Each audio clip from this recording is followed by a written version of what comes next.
where brevity is paramount.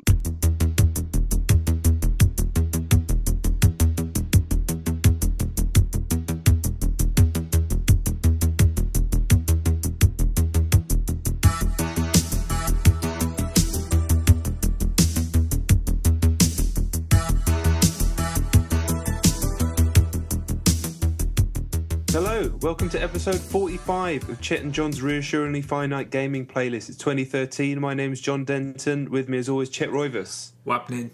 So we've been going nearly a year now, so you must know the deal. 2 top 10 lists going from 10 to 1, going back and forth of the games we played the most this week. 10 being the least, 1 being the most. We'll kick things off with Chet's number 10. Okay, my number 10 is a game called Hi Fellow Musician on the iOS. I've got it on the iPhone. I don't know how I found it. I don't know how it was on my phone. I don't even remember downloading it. I can't remember where I've heard about it or got it from. It just appeared on my phone. It would be good if you didn't even download it and it just came. It might. I mean, I signed up to all those free app a day things, but they don't auto download stuff. But maybe I saw it and I thought, I'll have a look at it. Whatever. It's terrible. It's an incredibly simple game where you play a musician, and you have to tap the screen when another musician walks in front of you. There's a busy street in front of you, and it's all these sort of stick men walking past you. If they're a hater, in inverted commas, wearing suits or holding guns, you die. And you start all over again. It's Classic haters. I mean, it's a load of crap. But if you read the blurb, it's actually made as part of a game jam where they make a game in like 48 hours. Okay. And on that score, it's really really impressive. But it's like when we used to make short films and then upload them to sites that hosted work of amateur filmmakers. We just get shot down. It was like we're just having a laugh. And these people, they were doing a bit more than having a laugh. And it is impressive for what they did in 48 hours. But I don't really want to play it. Yeah. I don't know what else to say about it. It's rubbish if you go to it. I'd show it to my friends and family if I created it, but that's about it. Okay. Did it cost anything? Oh, you don't know. I have no idea. I better not have done. I'll tell you that. It's like $9.99. Yeah. That'd be clean.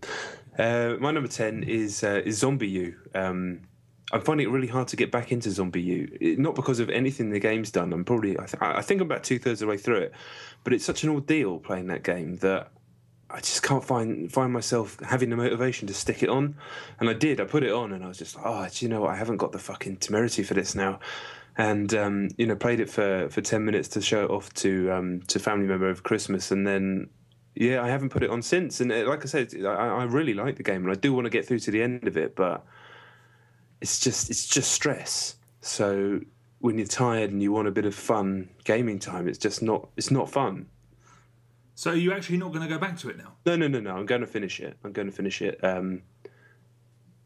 I will do. I just need to find the motivation to actually do it. But thankfully, I know it's only a few hours or so until the end, so I will get there. Yeah, that's a shame. I'll speak about it again because I've played it some more as well, so I'll speak about it in a bit. My number 9 is Sonic Jump on iOS. It was part of the Apple's 12 Days of Christmas where they give away a freebie every day. Oh, yeah. Sonic Jump. Did you not download it? I didn't actually sign up for that this year. Oh, okay. There wasn't a lot of brilliant stuff, but Sonic Jump is okay. It's a fine game, but it's a rip-off of one of the. This is the thing that really struck me about it. It's a blatant rip-off of a really seminal and really popular iOS game from a few years ago, where you shoot something up and then you bounce and you basically can't touch the ground, and you use the gyroscope to tilt. It was really big, probably about a year ago. Jump? Was it Doodle Jump? You're going up the screen and you bounce. Just bouncing the whole time. That's okay, and that's the original. Yeah, that's what it was called.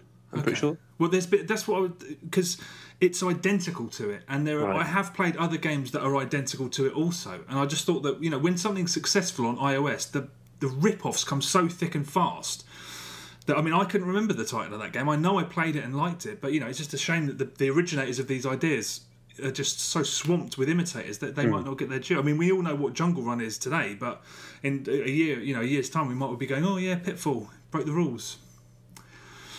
But it's fine. It's perfectly fine. There's loads of achievement-style things on there, so you can keep track of all stuff you've done. It's a very polished game, but yeah, like I said, it's been done many times before. Okay, you meant Temple Run, didn't you? Not Jungle Run. What is it? Jungle Run? Oh, Temple Run. Yeah, see, I've forgotten the fucking title already. There you go. Terrible. I think Jungle Run's the Rayman one, isn't it? Jungle. Yeah, I'm pretty sure it is. Run. Yes. I don't know.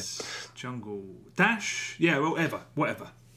Yeah, that sounds a bit shit, but I mean, it's good, but shit. But why would if you've played one, you've played all of them. So who cares? My number 9 is Frog Fractions, a game that I'd heard a shitload about over the last few months. Have you heard people banging on about this game? Definitely heard about it. Yeah. Yeah, it's a Flash game, web browser game, and it's kind of a parody. It starts off in any way as a parody of old like educational games. You know, the type that we'd have to play in school for some reason on BBC Micros and things like that when we were about 6. Did you ever play anything like that when you were a kid? No, it sounds like something I might have done, yeah. Yeah. Oh, I forgot you can't remember anything ever. But it starts off like that, and then it goes really, really fucking weird, changes genre. I don't want to spoil it for anybody. It just goes really, utterly batshit mental. Eventually, it becomes a text adventure, which is a shame because I was loving it until that point, but I hate text adventures to the core of my being. I don't ever want to play a text adventure. To me, they're just banging your head against a wall. Trying to work out what the hell the developer's thinking, and so I gave up. So there's probably some more awesome stuff after that, but people should still check it out because people who aren't as anti-text adventure as me, which is almost everyone, I'm sure, won't be so bothered by that. But I can't hack them. It's free, right? Oh yeah, it's in a browser. I mean, it only took me about 10 minutes to get to that point as well, and it's everything that happened up to there. It's just so weird, and it's just actually just thinking about some of it's just making me laugh now. It's just one of those things that everybody should play. Oh well, okay, all right. Even though for me, I got pissed off with it, I don't think many other people would. Do you know how far through the game that is? Is the rest of it text adventure and that stuff? I don't know what happens after that, but I'd imagine. The rest of it's not text adventure, no, because just by what happens, and it only took me 10 minutes to get there, like I say, maybe 12, but nothing, no time at all, really. Okay, all right. I won't say I'll look into it because I'll forget, but maybe I will one day. Yeah. My number 8 is Rocket Girl on the Xbox 360. I found the cover art. The cover art's, I mean, how best is this? Well, it's a woman with huge breasts wearing a bikini that's too small, gripping what looks like a massive crayon and looking at the camera, in inverted commas, with her mouth agape, suggestive. I mean, it's just, it's classy. Yeah, I mean, it's the exact polar opposite of classy. But I downloaded it and I tried the trial, and it's a really... It basically wants to be a bullet hell shooter, so it's chaos on screen. It's so chaotic on the screen that you often can't see where your avatar is. But you're basically a woman in a bikini on surfing around on a giant... It's supposed to be a rocket. It's called Rocket Girl. I don't know why I said it was a crayon. It animated to look like a crayon. And all you do is press A and you sort of go up, and then you drop down, and then... go, you know, there's a word for that and I've forgotten what it was, but that's all it is, and you're just avoiding mines that are flying through the air, and then there'll be girls surfing on multicoloured baking trays shooting you with guns, and then there'll just be chaos. There'll be fire and clouds and shit, and then there'll be pole dancers flying around. It's completely... If you imagine watching the beginning of a James Bond film on acid, it would still not look as mental as this does. And there are moments where I thought, there is a certain kind of person that would sort of pontificate about what this looks like and stuff, because it doesn't... I've never seen anything like it. But it's cynical and sleazy, and the game's not much fun, and it's basically crap, albeit quite interesting crap. Crayon Girl. But it does look like a crown the whole time. I don't know why I didn't... Only literally just now, when I told you what she was flying on, did I realise that the title was called Rocket Girl. Maybe it is a crayon. A crown? Maybe, no, a crayon. A crayon, yeah. I think it's a crown. My number 8 is Need for Speed Most Wanted. I finished off the top 10 Most Wanted cars, the main single player component of the game. Yeah. I planned to do it over Christmas and did. Didn't take me too long. I was almost there anyway.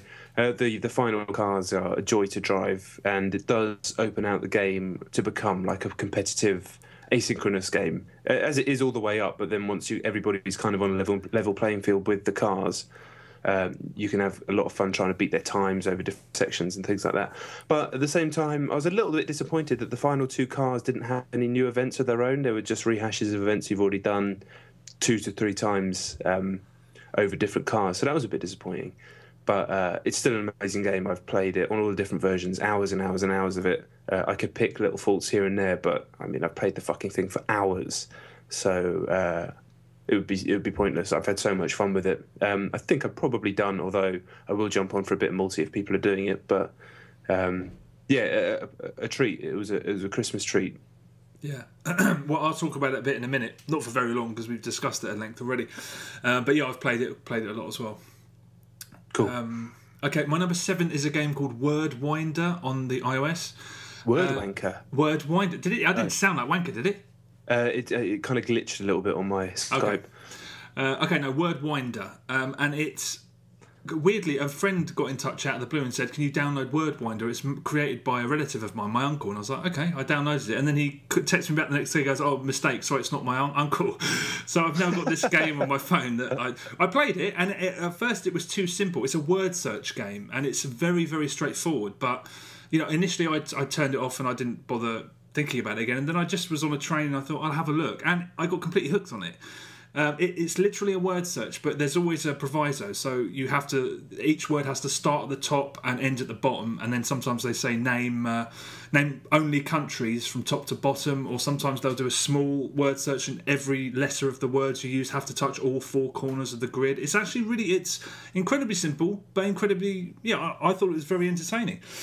That's about it. If you like word searches, it's great. And the game itself is free, but there's not many puzzles, and then you download puzzle packs. But if you like, I think if you like that sort of thing, it's a very good, albeit very, very straightforward and no frills version of it. Yeah, not bad.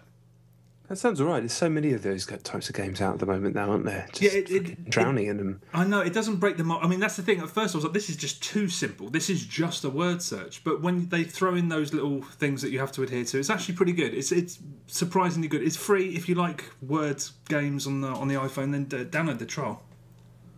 There's a free trial, is it? Yeah, the first sort of third of the game's free, and then the rest is like packs that you can buy for 6-9p or whatever. Real talk. Real talk. My number 7 is Asura's Wrath, the story DLC. I finally remembered to play it. I've had it for months. And yes, it's brilliant. Obviously, there's some of the craziest shit that is in the whole game is in this DLC. People have complained that it should have been in the main game anyway, but it didn't. I think it was only 400 points or something like that to get the extra pack, and the main game was great on its own. But if you've done the main game and you haven't done the DLC, you are massively missing out. There's still some absolute gleam in there, some amazing fights. The best QTE of all time, which is then immediately replaced by the best QTE of all time. So, they smash all other QTEs. And Asura's Wrath held all those records anyway, so it was just smashing its own record. And then I immediately went and bought the Asura versus Ryu DLC, and then forgot I had it until about 35 seconds ago. So after this podcast, I'm going to play that to see what that's all about. Awesome game, limited in so many ways, not actually that much gameplay in there, but I'd recommend it to everyone, really. We talked about it loads. How long is it? The DLC? Yeah. Probably, it's 4 chapters, I think. It probably took about an hour and a half to 2 hours. Oh, okay, that's not bad. Yeah, it's proper, chunky story chapters. Some great moments. Yeah, okay, well, I am going to look into that at some point. I definitely will. It's still on my shelf. Okay, my number 6 is Batman Arkham City Armoured Edition on the Nintendo Wii U. I've spoken about it already. I thought months ago that it was going to be a disaster. It isn't. It's a very, very good port. It's not as good, or despite having everything that the Game of the Year editions have on the other formats, there are frame rate problems. They're not as prevalent as...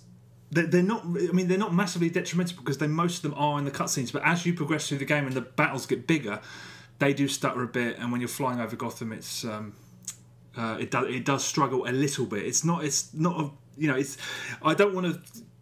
A lot of people have sort of said that this is a really sloppy port, and it really isn't, because the amount of effort they've gone to with the gamepad, implementing the gamepad and stuff. And I did a little video on our YouTube channel, which you can check out if you're interested in the Armoured Edition at all, where I compared it to the other versions. And the way that they use the gamepad, actually, it feels like a device rather than just a gamepad. So there's an extra level of sort of immersion there, I think. Mm-hmm. They did go the extra mile with it, but there's problems with the frame rate that may sort of wind people up. So if someone said, which should I get? And of course, the other version's half price. Of course. But if you haven't played Arkham City, then you have to get it. It's an excellent port with a couple of problems. That's it. So I mean, I've still got the 360 version, and I like the idea of being able to play it. I play it on a pad, and then and do it again with these new features. But at the same time, I've got to be realistic, and I just don't have time, I don't think. But if you are interested in watching Chet's video, which is a great little video, we're going to be doing a lot more YouTube content. Just search his name, Chet Roivas, on YouTube, and you'll find our channel. There's going to be a ton of stuff, a lot of stuff about Wii U ports and loads of other videos. We'll talk about that in the future. Okay, my number 6 is a game called Kentucky Route Zero, which is one of the nominees for the IGF Award this year. They came out, day of recording, I think it was yesterday, if we're recording on a Wednesday. And some familiar titles in there, and then this game that I'd never heard of, and it happened to come out that day as well. It's an episodic adventure, I guess you'd call it, like almost a point-and-click adventure. Very, very, very stylish, done in 2D, kind of like... Actually, it's made with 3D graphics, but it's kind of that 2D... Almost looks like, you remember Another World? Oh, of course, yeah. Yeah. So like that, but stylized in its own way. But ultimately, I found it really unfulfilling. There's no real gameplay, so to speak. And, there's no puzzles, there's no choices, really. There are dialogue choices, but it's weird. You're a man called Carver, and... You appear. The game starts at a gas station. You start having conversation, and everything's a little bit weird, a little bit off. The easy thing to point to is Lynch, but it's not. It doesn't feel that Lynchian, but they're definitely fans of his work. But what's quite interesting is you have conversations with people, but unlike, say, a Mass Effect or a Walking Dead, where the stuff you're saying is like directly impacts gameplay. This is more like you're making up answers that. And it's almost like you're telling the story yourself, so you can choose the story. But it's kind of a cool idea, but it doesn't really serve any purpose, I don't think, and it doesn't seem to affect anything. The whole thing lasted about an hour. It features a lot of walking with nothing happening. One very long section where you're basically just moving a cart while you're with another person on board, where nothing happens, and it really smacks of style over substance for me. And I personally can't see how it's been nominated for this prestigious award when stuff like Thomas Was Alone, didn't make it. Oh wow. This just, it really smacked to that type of game that a lot of chin strokers would be very very pleased by, but there's not much there. It is episodic. This was only episode 1. It ended very, very abruptly before the story in question, which is about this Kentucky Route Zero. It is like an underground highway in Kentucky where loads of weird stuff happens. That's what the game's about. But none of that really comes into the first episode. So it costs like £4, I think, per episode, which isn't insignificant for what you're getting, and I was a bit disappointed, to be honest. Considering it came out on the day those nominations were announced, how long before does he make it available for judges? How does that work? It was available for judges quite a long time before, I think. And then, but has he tinkered with it since it's gone released to the general public? That's the other thing. Maybe it's changed somewhat. No, I don't think so. I can see why certain types of people would like it. And there are other games, not like this, but there are other games with no gameplay, so to speak, that people have kind of fawned over. And it is extremely stylish. It looks so cool. I wanted to love it. When I put it on, I was like, man, this looks fucking wicked. But after about half an hour, I was just like, there's nothing here, man. And I don't think it's particularly well written. It is very intriguing. I kind of like to know what happens, but I don't feel like I need to play it. And after coming off something like 30 Flights of Loving, which was all about jump cuts and all about, cutting out the shit, basically, this is like only the shit and none of the action. So not for me. How much was it? I think it was $5, so whatever that translates to. Okay. Yeah, sounds interesting, I suppose. I'd like to have a look at it. I don't have a PC that I can play games on, really. So played it on a Mac, so it's on Mac as well. Oh wow, okay, all right. Well, I might have a look at it just because it's anything like that's worth a look. Yeah, I imagine the whole thing's on YouTube now by now as well. So, would you recommend doing that? To be honest, almost any other time I would say no, but I can't see. Well, apart from the fact you choose your own dialogue, yeah, no, you're better to play it. You're better to play it. Okay. I know there's plenty of people that love it though. Yeah, no, I mean that's why. I mean anything that's divisive, I'm interested in it automatically. So that sounds well. Okay, I say I'll make a note of it. I won't.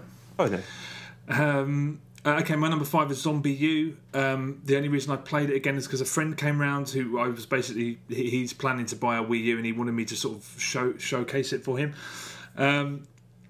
He's our mutual friend Fraser, who, as you know, when he gets anything in his head, whether it's anything he gets in his head, anything he's passionate about, whether it's something that annoys you, he just repeats it. That's what he does. Anything that interests him, he repeats it.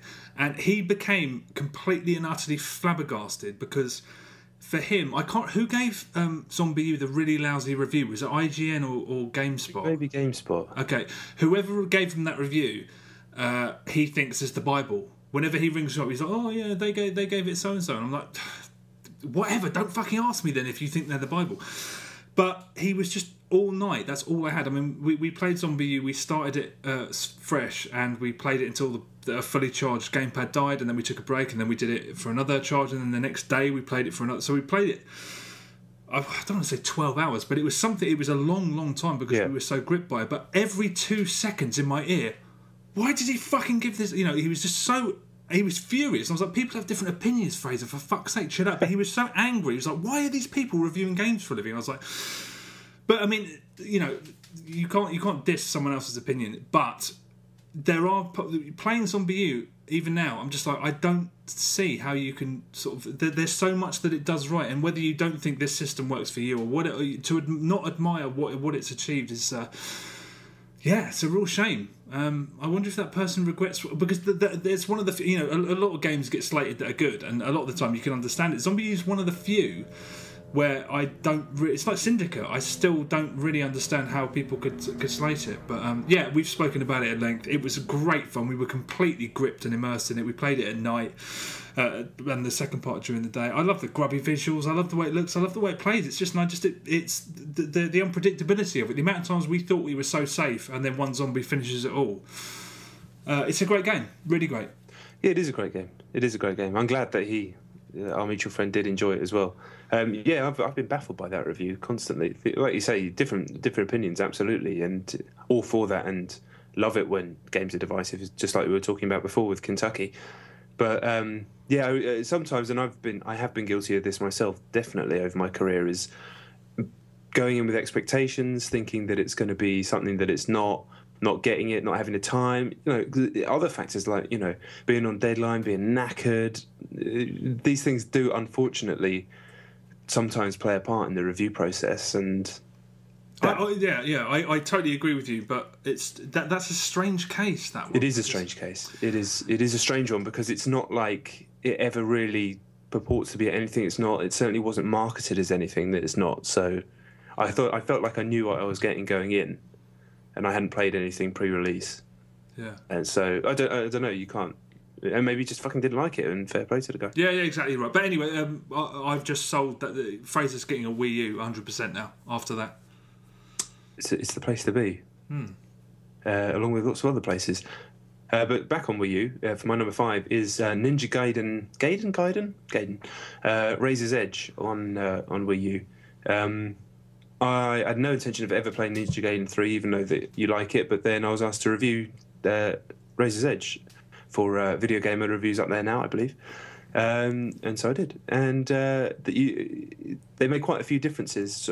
Quite a few changes since Ninja Gaiden 3, haven't they? They've upped the difficulty, taken out a lot of the QTE stuff. They put all the weapons, which I think were downloadable eventually, in the game, so you can now upgrade your weapons like you could in the older games, and tried to get it back to what Ninja Gaiden 1 and 2, specifically 1, were like. Put in limb rending as well.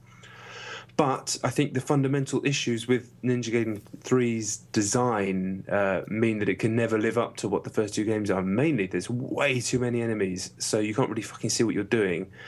and you're constantly getting spammed by people with rocket launchers from higher ground, and the bosses are so hard, not in a fun way at all. I love a good, really tricky boss where you have to be on fucking point the whole time to get it. That's one of the best things in action gaming. I love it.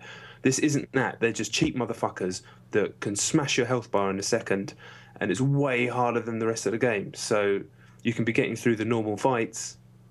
Okay, you have to be on point, and they're not as good as the previous two games, but they're good. And then you come to a boss and you're like, this is just crap. There's no fun here. So I ended up having to whack them down to the easy mode. And then the second that you go back into the main game on easy, it's just piddle. So you have to whack it back up. The whole thing was just, it doesn't look very nice on Wii. It doesn't look as nice as Ninja Gaiden 3 did on 360 and PS3. The gamepad stuff's irrelevant. You can zap it to the pad, but it's too dark. It's all right. It's better than 3, I think, for what... Do you know what I mean by that? For what people want Ninja Gaiden to be, this is more what Ninja Gaiden should be. But yeah. You can't just sort of... It feels like they've just kind of bandaged it up a little bit, stuck a couple of elastoplasts on it, and given it a haircut when it needed to be some sort of complicated analogy that I can't think of. Yeah, see, I mean, I as I've said many times, I like Ninja Gaiden 3. I've got the Wii U version here, and I have heard, but yeah, like you said, most of the changes have sort of made it a bit more difficult. But yeah, I'll have a look next week. I thought it was fine to begin with, but it wasn't a Ninja Gaiden game. That was the thing. It wasn't. I can understand totally 100% why people got so upset, but. This might even, as someone who liked it, this might break it again. Some people say this is definitely the preferable version. I'm sure that won't be the case. People have said that, though, haven't they? I mean, people have said that, by and large, if you're a Ninja Gaiden fan and you want to play Ninja Gaiden 3, the Wii U one is the one to go with, isn't it? Get the impression, because it came out at launch in the US and there's people who were extremely busy, that they might not have played that much of it. Because as you get further into it, it's actually not... It's not designed well enough. It feels when you first go in, you go, okay, this is like the first two games, I'm standing there blocking, dodge, slash, I've done this all before. You have to be concentration levels need to be high, reactions need to be good. But those first two games, especially the first one, was really meticulously designed for only having a few enemies on screen, and the combat was so tight. And this is like... It's like Pretend to the Throne, and when you've got other games, one of which we'll probably talk about later, in this genre flying about at the moment, it doesn't really cut the mustard. Okay, I'm interested to see what I think, because sure. I didn't agree with anyone, but yeah, I'll talk about it next week, almost certainly. Okay, my number 4 is Assassin's Creed 3. I not played the multiplayer. I'm just playing the single player again. I didn't intend to, but I ended up starting it again, and it's still a game that I find amazing. It's even if you never even played it, did you, at all? No. It's a funny case, because I think it's it made my top 20 for the games of the year, and playing through it again, I just thought it should have probably been higher, just because I admire so much of what it did. I've spoken about it loads. The naval combat is still the most breathtaking gaming experience I had of last year, and doing loads more naval missions this time, totally enforces that. The dialogue at some points that I missed before was really, really strong. There's a great bit where you kill this guy and he sort of talks about how you initially you're at each other's throats, and then he just says, circumstances are everything. If you were me, we'd all be doing the same thing. There's no point in... it's smarter than you'd think. Right. And it's one thing I did... I mean, I said when I reviewed it that it was quite scrappy. But not as much as everyone else did, and I can see why, having done some more of the side missions, because the side missions are scrappy as fuck. They make it feel like a broken game at points, and totally anti-immersive. I mean, if you want to believe that you are that character in that place, there's these side missions where you liberate either Boston or New York or both. And they're tiny things, like you beat up some guys who are overlooking some kids so they can nick some food, or you go and guard a guy while he harvests his crops before the soldiers come and beat him up. But you have to do each one 3 times, and every time you go to a different location, it's the same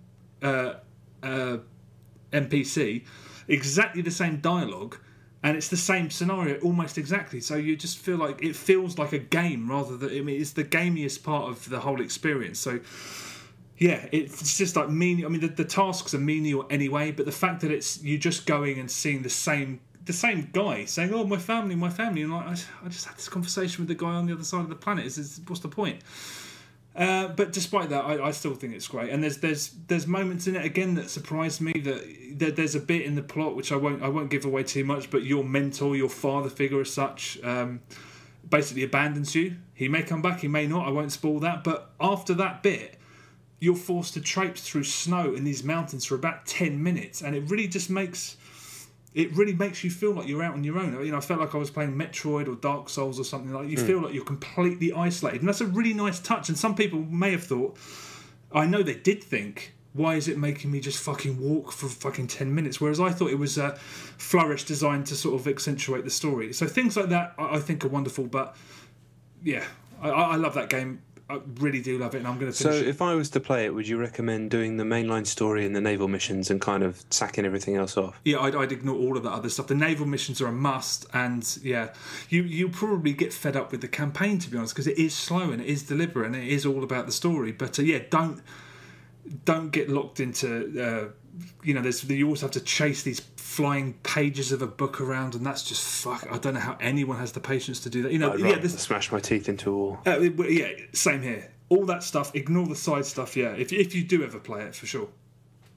I have been tempted to get it on Wii U if I see it cheap one day, just to have it on the pad and whatnot. Yeah. And you have made it sound interesting every time you've spoken about it. I love it. We shall see. It is a big game and time is limited. True that. A game that I'm very happy I got back into, though, is my number 4. It's XCOM. I've written a list of the stuff that I need to get through desperately. Need for Speed was top of it. Cross that off, and XCOM was next. I played the hell out of it over Christmas. Haven't quite finished the campaign. Don't know if I will, in fact, because I think, I'm not doing brilliantly, so things might just fall apart and the aliens might win, which is kind of terrifying. But an absolutely magnificent game. I'm so happy that I went back to it, because it was definitely one of those ones where other stuff that was a bit more immediate seemed more appealing to stick on. But I was like, no, I'll do it. But straight away, I was straight back in and loving it. And I need to tell a story of my soldier, George Costanza, who... basically was living up to his name amazingly. I stuck a hat on him, and then in my mind he was George Costanza. In the first mission he nearly died. In the second mission he nearly died, so he hid at the back of the map behind a bus stop while everyone else went and did the jobs, and he just hid there the whole time. Third mission he nearly died and hid again, and I was like, oh man, I don't know if I can take George out anymore, he's that shit. And then a bit later on in the game you get the chance to see if soldiers have the gift for psionic powers. So I thought, for a laugh, I'll stick Georgie Boy in, and by some sort of miracle he was my only soldier ever who has the gift. So now it's all about the rise of George Costanza. He is now my number 1 soldier. He's got these amazing mind control powers. He's an amazing sniper, and XCOM it's the rise of George. Can you mod that game on the PC? I know some games. I know nothing about modding. I know nothing about PCs, more or less. But can you mod that game on PC? Yeah, you can. Yeah. Because that would be awesome if you could just have snippets of George Costanza dialogue every time you did something. That'd be gleaming. That would. I mean, I think I'd play that game forever if you could just change the voices of the characters you had. That would be superb. I'm sure you can. I'm sure some people have. Yeah. That'd be great. But he is George Costanza in my mind, though. There's no doubt he is George. I'd like to hear the banter when they're en route to those battles. That's funny you say that, because a friend of ours, Tom, he's just got XCOM, and he won't come and play Battlefield with me because he's just like, I'm playing this and I'm not getting off it ever. And seeing that a couple of publications gave it their game, quite a few actually said it was the game of last year. I'm exactly the same as you. I remember how in love with it I was, but other stuff came along, I didn't have the time. But yeah, I will go back to it as well for definite. Yeah, you should. Okay, my number 3 is Need for Speed Most Wanted. I won't speak much about it. We've done it to death. I still think it's It unquestionably one of my top games of last year, and I'm going to be playing it for the best part of this year at least. I did like you. I finished the last 2 cars, and I've started doing it again on a few other cars. I never thought I'd play it that much. There's an achievement for completing it with every or completing all of the primary races with every car in the game, which is hundreds of cars. But I mean, I did half of that while I was waiting for other people to join multiplayer, so it might yet happen. And I love it. I love it so much. I don't think I mentioned before. We might have spoken about it, but the pointless stylistic movies that play before the Most Wanted races and some of the primary races as well, they're brilliant. Yeah, they're very good. They're completely. Idiotic in some cases, but they look incredible, and they do give it. They do make it feel like its own thing. We've spoken about it to death. It's fucking absolutely superb. I love it.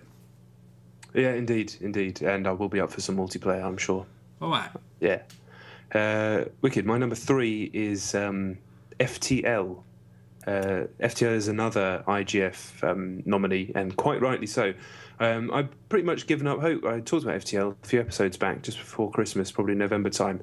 Played it for a bit. It was too hard. Didn't get it. I was like, I don't think this is for me. But classic indie game. I don't have the patience. Too hard. That sort of thing. I was like, no, I don't get it.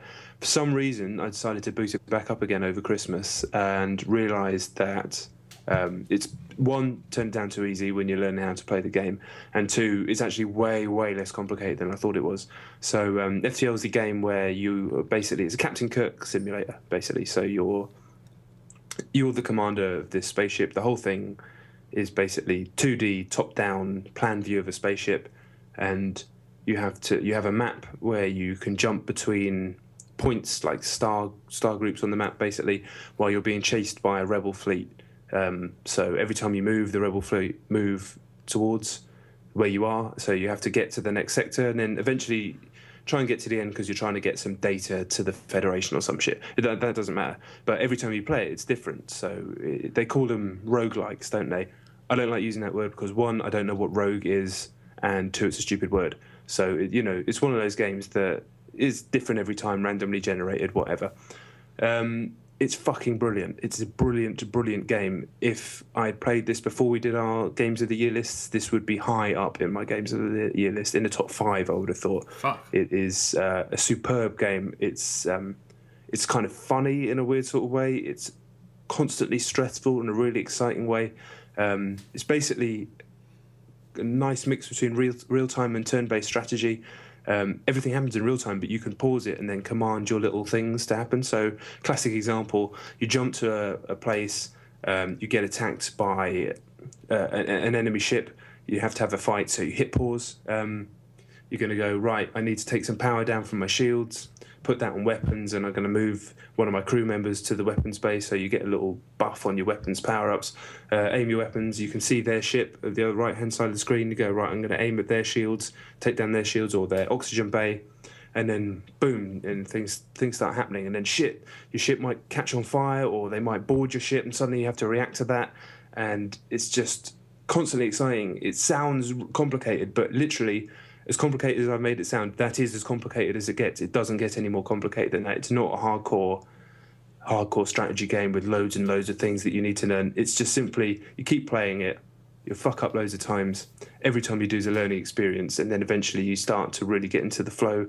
And the whole game probably takes about 2 hours to get from beginning to end. I've still not finished it, because the final boss is incredibly hard, deliberately so. But every single time you play it is a completely different story. You get attachments to your crew members like you do in XCOM.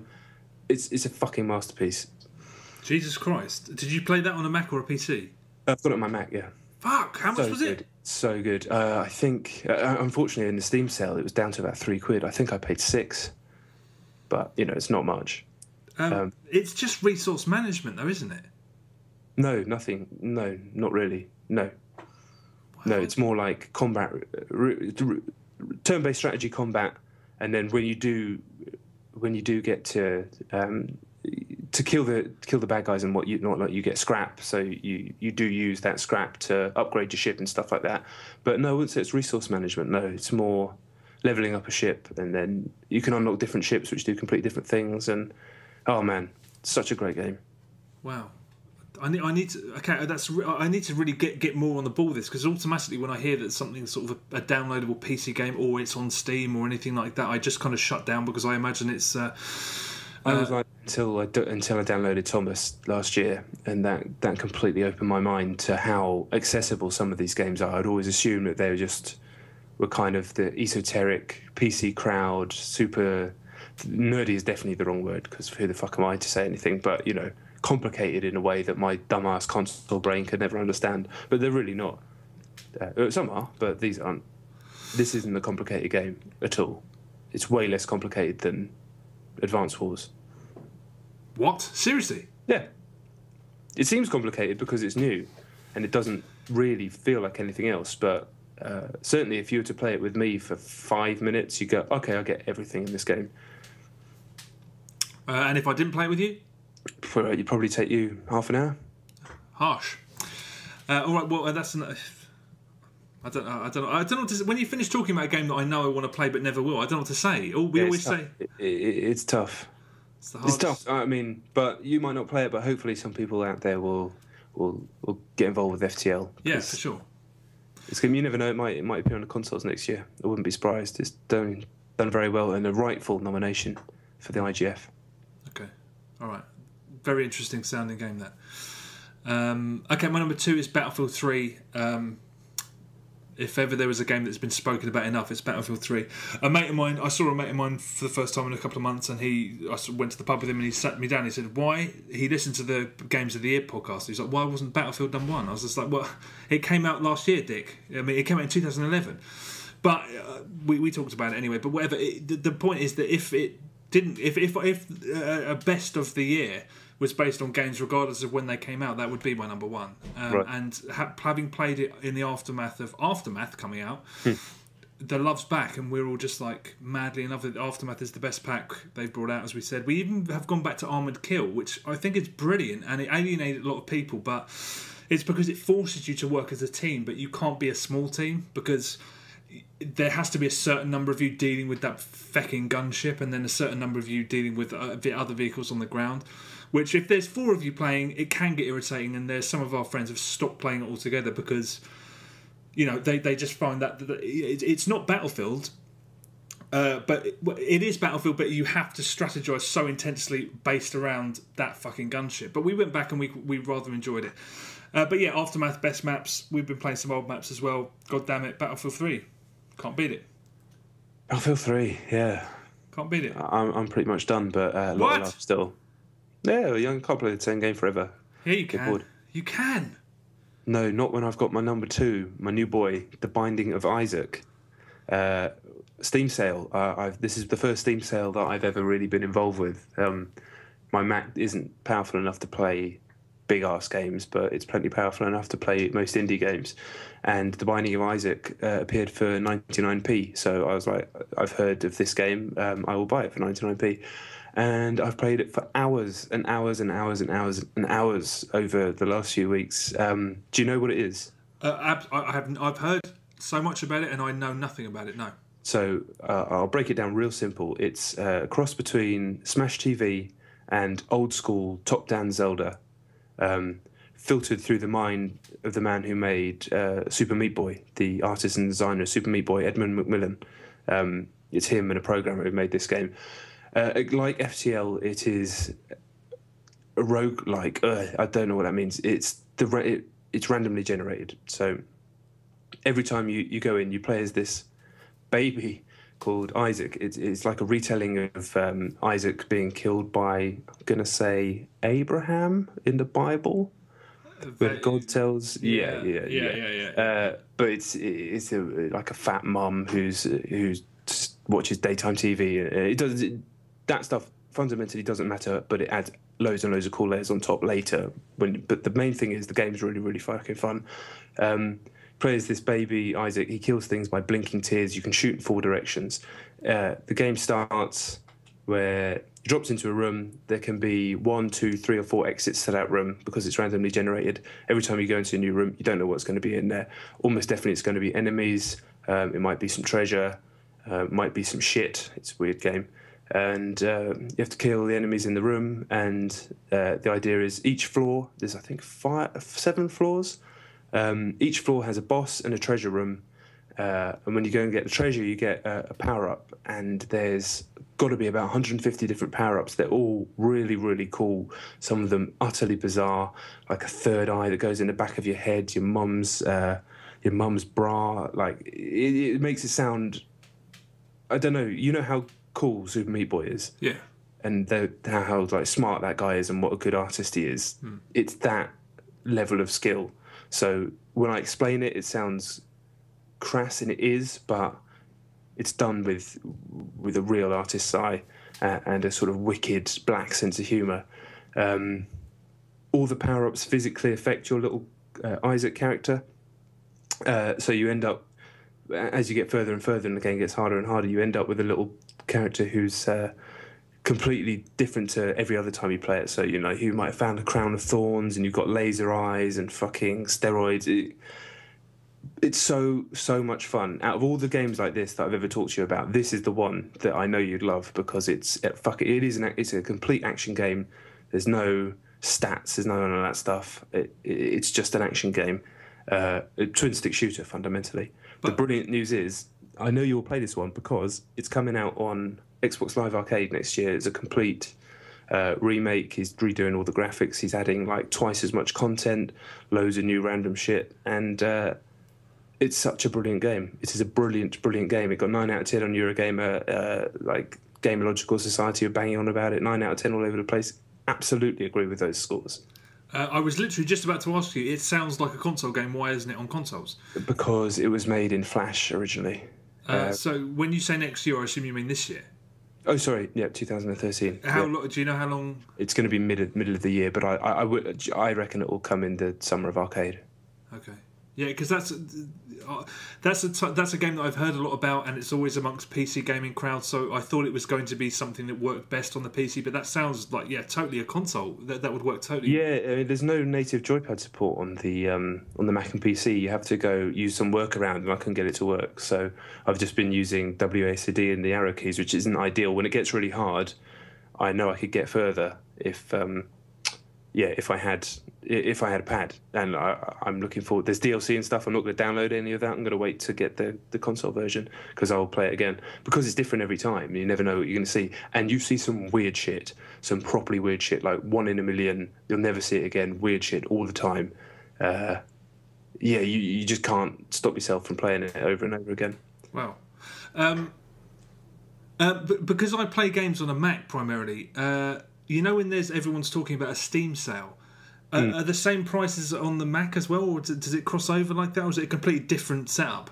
No, it's completely the same. Not every game comes Mac out compatible, yeah. But it's really easy to tell what it is, because it's just got a Mac, like an Apple next to it, have a little Windows icon and an Apple. Most seem to be Mac compatible these days.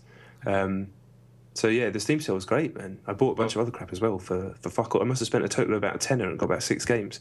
2 of which have been absolutely brilliant. Fuck. Okay. Yeah, that's something I've been meaning to look into for a while. And I'm going to do that now. But when this game comes out, I know you'll play it when it comes out on Xbox, and it's so good. The way when you described it, as you described how it works and what it actually is, it reminds me of the XBLA game, the Xbox Live indie game that I played a few weeks ago, Die Hard Dungeon, which is a little bit of Gauntlet, a little bit of old school. Zelda, and it just every time you play it, it's different. So there's probably a lot of similarity there. That didn't grab me, but then this sounds like more of a shooter, right? Are you shooting? It's a shooter. It is a shooter. Okay. Yeah. All right. Completely. Okay. Cool. All right. Well, I assume then that our number ones are exactly the same. I think they are. What's yours? Oh, DMC, Devil May Cry. Done. You want to go first? No, go ahead. Okay, so technically, I haven't played this much this week, but I smashed a review. It's going to be in Play magazine, and you can check that out. I smashed a review a few weeks ago, so I played it for so long that it would... whatever, doesn't matter. What were my notes? The game is electric. The combat is amazing. The pace is incredible. But the thing that excites me most about this Ninja Theory reboot of the Devil May Cry series is that basically there are no fucking rules. They established this world almost immediately called Limbo, which is like an alternative version of Earth, basically, where the demons realm, and that just allows them to do whatever the fuck they want. And that reminds me that video game designers are not really constrained by anything apart from the technology they're dealing with, but artistically they're constrained by nothing. You know, way less constraints than a movie director, for example, especially in the pre-CG age. And it does that by creating worlds that just, you know, pull themselves apart and put themselves back together in a completely different order by worlds where you can run on a ceiling or fucking crazy shit. I don't want to spoil too much of it. None of this would matter if the fundamental DMC combat wasn't as good as it is, and it is fantastic, in my opinion. And I'm not the hardcore Devil May Cry player, so I will admit that if you're the type of guy that's double S ranked all of the 4 mainline games or whatever, and you know the intricacies of those systems, you know, I'm not going to argue with you because your level of understanding is higher than mine. But to the above layman, the guy that's played all of the games to death, is of a decent standard. This is up there, if not better than the other ones, in my opinion. People who are worried about Enslaved's combat not translating, Ninja Theory not being good at combat, whatever. This is the game that Ninja Theory was born to make. They've been trying to rip off Devil May Cry effectively with their previous 2 games in terms of the combat, especially with Heavenly Sword. They don't have to anymore. They don't have to like do it, but a bit differently. They're just able to do what they want, but add their own flair on top of it. The game gets me pumped. I was so blown away by it, to be honest, dude. I was blown away by DMC. I don't know what you think. I'm excited to hear. Well, I mean, first of all, whenever there's any kind of internet furore, any kind of discussion that people are getting angry about, I stay the fuck away from it. But people are angry about this. What is this whole thing about DMC? Why are people pissed off? They're furious, and I've been into over the last couple of days. I've been into a few comment threads and forum threads just to check it out. They're furious about the fact that he's a differently designed Dante. You know, he doesn't have the white hair. He's younger. He's more of a Western design, even though Dante was a white male. Yeah. He was of a Japanese design ethos. Because they've not played the game, and you know, this is what these people are like sometimes. They've completely failed to understand that A, that doesn't matter, and B, what they've actually done is, in my opinion, better than what's come before it anyway. It's an origin story, basically. The game's an origin story. It's classic superhero style. You know, the script's supervised by Alex Garland, and you know, the guy's had some misses in his career, but he's pretty fucking good, and that's why the pace is so good. The acting is of a very high standard. The cutscenes are fantastic, and the whole thing's just put together with a real verve, which Ninja Theory have been brilliant at in their previous 2 games as well. And I think I tweeted this the other day. I bet 3/4 of the people who are bitching and going fuck Ninja Theory and all this stuff about the changes they've made to their precious DMC with the same idiots that were saying, oh, Enslaved, what a tragedy that it didn't sell, you know, we need more games like this. I bet they're the same fucking people. So people to be ignored and pushed to the side until they learn to grow up a little bit. Hopefully it won't affect the game sales, but I want to know what you think of the game. Well, where to begin? I don't know. Well, first of all, with regards to all that, I thought people were upset from the whispers that I heard. I thought they were upset because they'd made Dante too emo, and that he was like, they didn't like the fact that he was young and yes, yeah, and that's really weird because most of the people that are dissing him are young, and they're absolute dicks.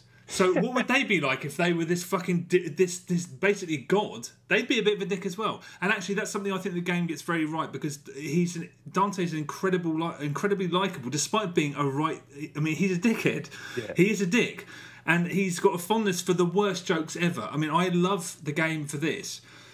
The gags are terrible.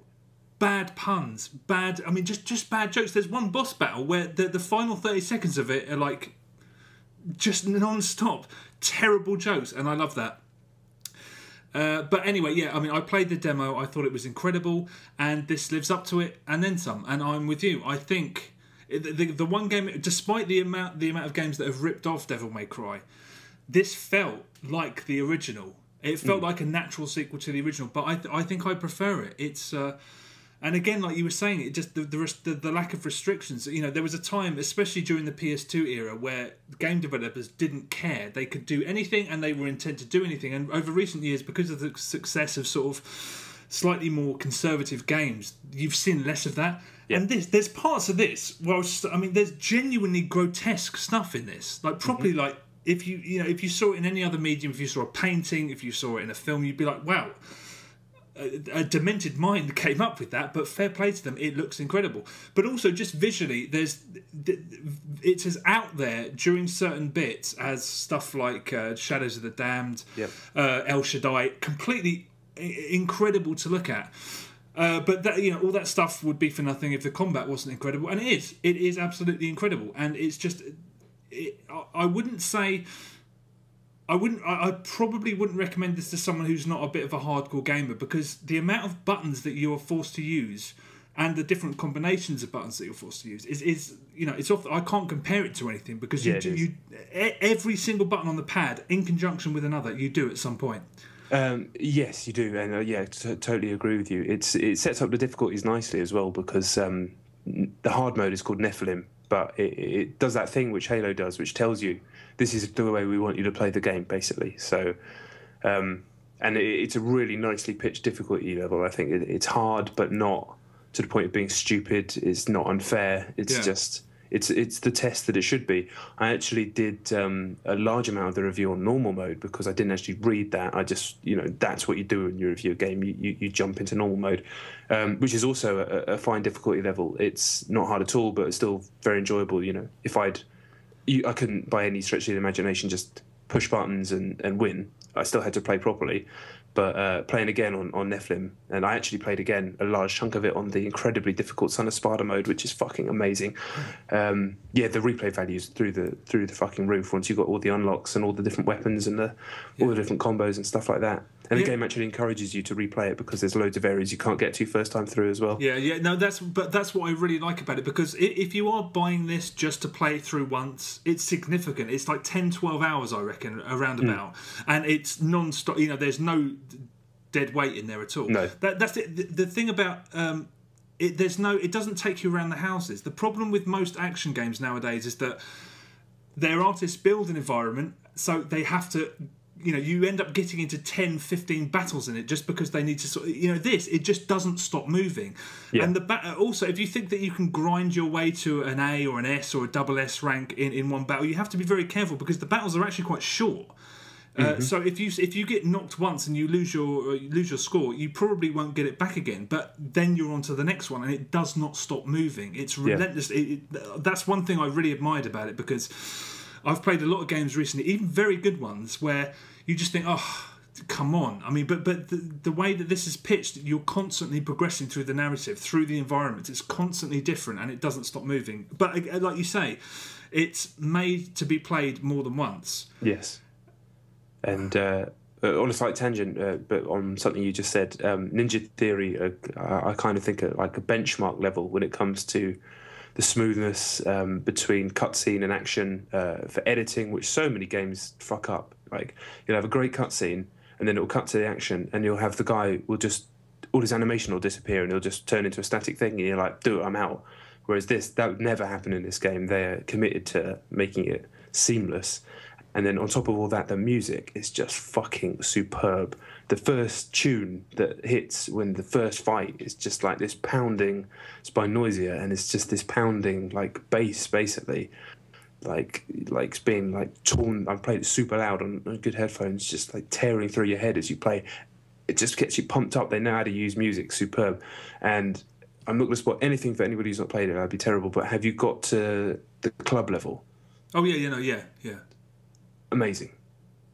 Yeah, I mean, I'd like to single out moments that I thought. I mean, I did finish it just about 2 hours ago. Right. I'd like to single moments out, but I don't think I can. There are. I mean, the nightclub bit was great. The bit sort of that was part of the TV where you're. Oh. I mean, incredible. And those are things that I haven't seen in a while. There are. I mean, the last time I'd say I've seen a game as just completely brazenly wacky as this was probably Shadows of the Damned, I think, or El Shaddai, whichever came most recently. But yeah, it's it feels completely free of all the shackles that it's I think pound for pound it's the best game that Capcom have made since the first Street Fighter 4. I think extraordinarily highly of it, and that's why this whole thing about the controversy doesn't make any sense to me. But yeah, in terms of singling out moments, I don't think. I mean, the boss battle with the lead bad guy's girlfriend, there were bits of that where I was like, that's disgusting. And I don't think that ever. I watch all sorts of the worst, sleaziest trash horror movies you can think, and I never sit back and go, that's really grim. But that's to their credit. I think that's quite something, and the fact that they felt the ability to do something like was really impressive. But the combat is just beautiful, and the fact that it does feel like Devil May Cry. There's slight things that they've kept. There's always that slightly rigid double jump that Dante always had, where the second jump was always you felt kind of restricted by that. That's there.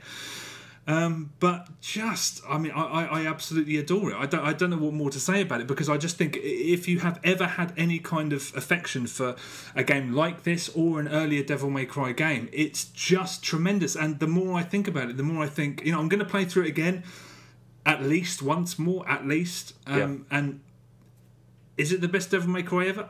Probably. I think it probably is. I think it probably is, because it gets rid of a lot of the. When you think back at the old Devil May Cries, you have all these amazing memories of the fights, but there's a lot of shit in those games. You're kind of wandering around looking for things. Yeah, exactly. All of that's cut. That's what I love. It just doesn't stop moving. That's why. Yeah, there's platformy bits in this one, but they're done really, really well using the same stuff that you use in combat. They're never awkward or annoying. They always have something really cool to look at, or a cool destination to get to, or something cool's happening in a story. I could rave about it all day. Capcom needed this as well, because they had a rough last year.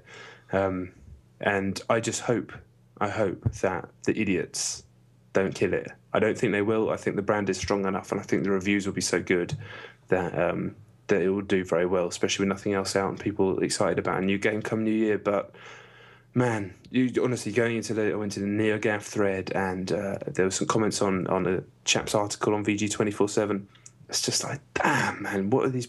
Just go and play football or something, or go and do something worthwhile and make yourself feel better. You can't be happy. You're not a happy person being like that. There's no good here. I mean, that's a mystery. The fact that I've seen that this game's getting shit. I mean, even after the demo, which I played, and I thought, this can't fail.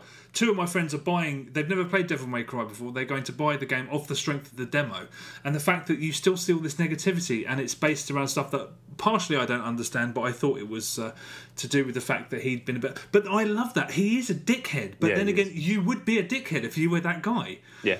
But going back briefly to what you said about music, the game that I used to have a GameCube and an Xbox, and I always I had PlayStation 2 sort of on and off, but the one thing that made me get one was the first battle you get into in the first Devil May Cry, where the music surges. I mean, I'm sure the music, listen to it now, is terrible, but I was just like, wow, this is like music from a scene in a movie, not music from a scene in a game. It felt like something completely new, and that's what led me to buy a PlayStation. And the sequels kind of it was there, but it was kind of seemed like it wasn't quite a part of the package the way it was in the first one. And here, the music does play such a big part, and it's exciting, and it's just, I mean, I don't know why I chipped in again, because I just think it's a tremendous piece of work, and like I said, if you have any interest in this genre at all, you have to try it, because it's a remarkable game, and well done. They've absolutely smashed it. Well done indeed. Get it in. Seriously. Get it in. Really, do that. Okay, well, that's us done. Devil May Cry. Get it. But yeah, that's the end of the podcast. Thank you very much for listening, as always. Check us out.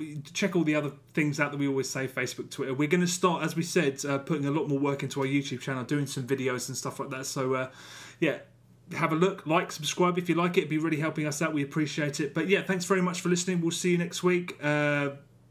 Peace. Cool. Couple of quick shouts from me before we go. If you're searching on YouTube, it's Chet Roivas, so do that. It's at John Denton, it's at Chet Roivas. I also want to give a shout out to my man Super Furry on Twitter, who told me to download a thing called Downcast, which replaces the shithouse iOS proprietary app for podcasts. It costs £1.49, but it is superb. So a big shout out to that guy. Thank you very much, mate. I'd highly recommend that to everyone. And thank you very much for listening. So we'll see you next week. Peace. Indeed. Nice. See you later.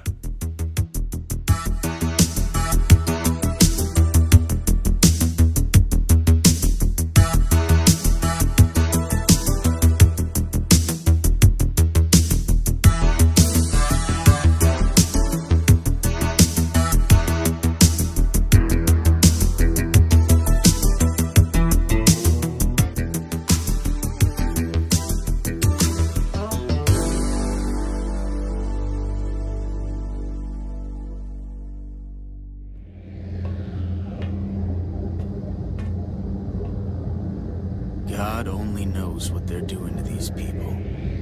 All the more reason to blow them to hell. Get moving. You know, we're living in a society!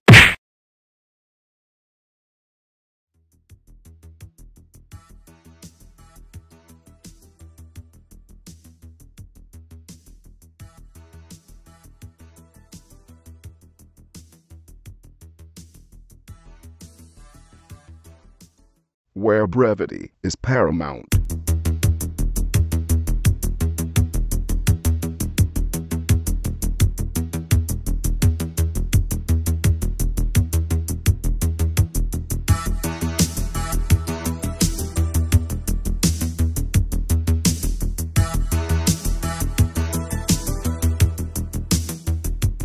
Hello, welcome to episode 45 of Chet and John's Reassuringly Finite Gaming Playlist. It's 2013. My name's John Denton. With me, as always, Chet Roivas. Wapnin. So we've been going nearly a year now, so you must know the deal. 2 top 10 lists going from 10 to 1, going back and forth of the games we played the most this week. 10 being the least, 1 being the most. We'll kick things off with Chet's number 10. Okay, my number 10 is a game called Hi Fellow Musician on the iOS. I've got it on the iPhone. I don't know how I found it. I don't know how it was on my phone. I don't even remember downloading it. I can't remember where I've heard about it or got it from. It just appeared on my phone. It'd be good if you didn't even download it and it just came. It might. I mean, I signed up to all those free app a day things, but they don't auto download stuff. But maybe I saw it and I thought, I'll have a look at it. Whatever. It's terrible. It's an incredibly simple game where you play a musician, and you have to tap the screen when another musician walks in front of you. There's a busy street in front of you, and it's all these sort of stick men walking past you. If they're a hater, in inverted commas, wearing suits or holding guns, you die. And you start all over again. It's Classic haters. I mean, it's a load of crap. But if you read the blurb, it's actually made as part of a game jam where they make a game in like 48 hours. Okay. And on that score, it's really really impressive. But it's like when we used to make short films and then upload them to sites that hosted work of amateur filmmakers. We just get shot down. It was like we're just having a laugh. And these people, they were doing a bit more than having a laugh. And it is impressive for what they did in 48 hours. But I don't really want to play it. Yeah. I don't know what else to say about it. It's rubbish if you go to it. I'd show it to my friends and family if I created it, but that's about it. Okay. Did it cost anything? Oh, you don't know. I have no idea. I better not have done. I'll tell you that. It's like $9.99. Yeah. That'd be clean. My number 10 is Zombie U. I'm finding it really hard to get back into Zombie U. Not because of anything the game's done. I think I'm about 2/3 of the way through it, but it's such an ordeal playing that game that I just can't find myself having the motivation to stick it on. And I did. I put it on and I was just like, do you know what? I haven't got the fucking temerity for this now. And, played it for 10 minutes to show it off to family member over Christmas. And then, I haven't put it on since. And like I said, I really like the game and I do want to get through to the end of it, but it's just stress. So when you're tired and you want a bit of fun gaming time, it's not fun. So are you actually not going to go back to it now? No. I'm going to finish it. I will do. I just need to find the motivation to actually do it. But thankfully, I know it's only a few hours or so until the end, so I will get there. Yeah, that's a shame. I'll speak about it again because I've played it some more as well, so I'll speak about it in a bit. My number 9 is Sonic Jump on iOS. It was part of the Apple's 12 Days of Christmas where they give away a freebie every day. Oh, yeah. Sonic Jump. Did you not download it? I didn't actually sign up for that this year. Oh, okay. There wasn't a lot of brilliant stuff, but Sonic Jump is okay. It's a fine game, but it's a rip off of one of the. This is the thing that really struck me about it. It's a blatant rip-off of a really seminal and really popular iOS game from a few years ago, where you shoot something up and then you bounce and you basically can't touch the ground, and you use the gyroscope to tilt. It was really big, probably about a year ago. Jump? Was it Doodle Jump? You're going up the screen and you bounce. Just bouncing the whole time. That's okay, and that's the original. Yeah, that's what it was called. I'm pretty sure. Well, that's what I would, because it's identical to it, and I have played other games that are identical to it also, and I just thought that when something's successful on iOS, the rip-offs come so thick and fast that I couldn't remember the title of that game. I know I played it and liked it, but it's just a shame that the originators of these ideas are just so swamped with imitators that they might not get their due. We all know what Jungle Run is today, but in a year's time, we might be going, oh yeah, Pitfall broke the rules. But it's fine. It's perfectly fine. There's loads of achievement-style things on there, so you can keep track of all stuff you've done. It's a very polished game, but yeah, like I said, it's been done many times before. Okay, you meant Temple Run, didn't you? Not Jungle Run. What is it? Jungle Run? Oh, Temple Run. Yeah, see, I've forgotten the fucking title already. There you go. Terrible. I think Jungle Run's the Rayman one, isn't it? Jungle. Yeah, I'm pretty sure it is. Run. Yes. I don't know. Jungle Dash. Yeah, whatever. Yeah, that sounds a bit shit, but it's good. It's good, but shit. But why would if you've played one, you've played all of them. So who cares? My number 9 is Frog Fractions, a game that I'd heard a shitload about over the last few months. Have you heard people banging on about this game? Definitely heard about it. Yeah.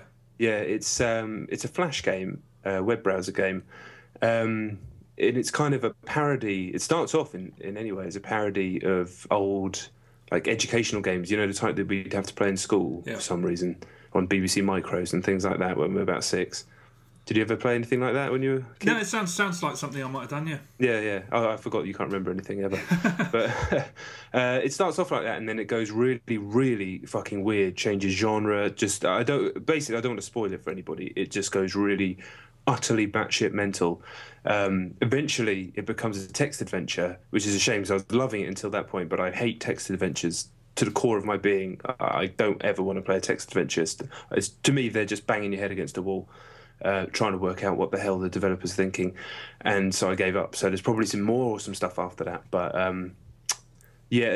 people should still check it out, because people who aren't as anti-text adventure as me, which is almost everyone, I'm sure, won't be so bothered by that. But I can't hack them. It's free, right? Oh yeah, it's in a browser. It only took me about 10 minutes to get to that point as well, and it's everything that happened up to there. It's just so weird, and it's just actually just thinking about some of it's just making me laugh now. It's just one of those things that everybody should play. Oh wow, okay, all right. Even though for me, I got pissed off with it, I don't think many other people would. Do you know how far through the game that is? Is the rest of it text adventure and that stuff? I don't know what happens after that, but I'd imagine the rest of it's not text adventure, no, because just by what happens, and it only took me 10 minutes to get there, like I say, maybe 12, but nothing, no time at all, really. Okay, all right. I won't say I'll look into it because I'll forget, but maybe I will one day. Yeah. My number 8 is Rocket Girl on the Xbox 360.